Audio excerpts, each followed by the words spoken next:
Now Jeff talked about doing this stuff before stretching. Hey guys, you're ready. We're using about 10 minutes or so maybe. All right. Jeff talked about doing this stuff before stretching. You know, there's schools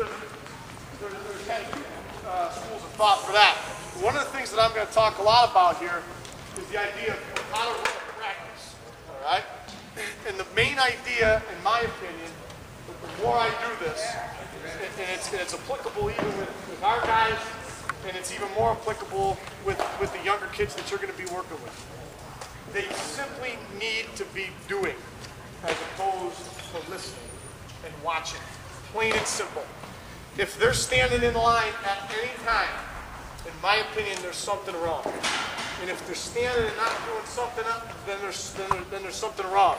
So another use of this scenario is if you're taking, you know, the main thing, and we're going to talk more about this, you know, the main thing about baseball is batting practice. Everybody loves batting practice.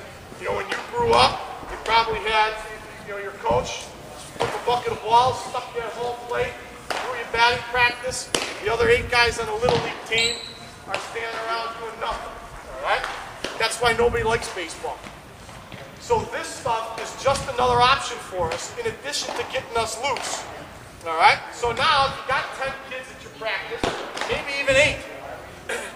Little League batting practice, the kids are in Little League for a reason. They don't hit the ball that much. All right? So that means you don't need that many people to shag baseballs because they don't hit them very much and they don't hit them very far. So even if you have 8 people at a Little League practice, and I'm fully aware that we do a really good job of keeping numbers down in terms of 10 or 11 kids on a team, but you rarely will get your 10 or 11 kids to come to your practice. So more than likely you're running a practice with 8 kids. All right? Don't get lulled into thinking that just because there's 8 kids you don't have to split them up. Even batting practice on a diamond, you only need 4 kids. 1 guy's hitting, 3 guys are shagging, even those 3 kids are probably bored. All right? So at the very least, another option for this stuff, all right, Jeff's got the 4 cones, take a parent, you stick them out in the outfield, you set those 4 cones up, or you set 4 baseballs up, and you say, okay, literally do anything between the first cone and the second cone, run forward, then do anything. You did the crab walk or the backwards crab walk, do that to the second thing, crawl forward to the third thing, do somersaults to the 4th thing, anything, and I'll almost guarantee you that when your kids come home, they'll be talking about the 4 corners out in the outfield doing somersaults as opposed to how many swings they got taking batting practice. All right?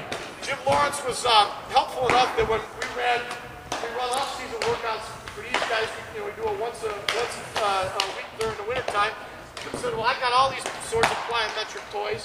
Let me bring them up there. So now he brings them up there, and my 2 boys, they come with me almost everywhere I go. They're watching him do plyometrics. He's got these resistance cords, which Coach Beebe is going to show. You know, they're similar to that. He's got elastic cords for pitching. Jim's got a little bit more resistance. And that's all my little guy can talk about. Now he's in kindergarten, is resistance training. All right? He sat there and he listened to him. So now what's he do? For his birthday, he gets a snake, a rubber snake. It's a little toy, but it stretches. So he's walking around the house with the thing around his arm, doing his resistance training, and then he runs around and he says, Dad, can't I pitch this for now? All right? You take him to batting practice, he doesn't ever talk to me about that, all right?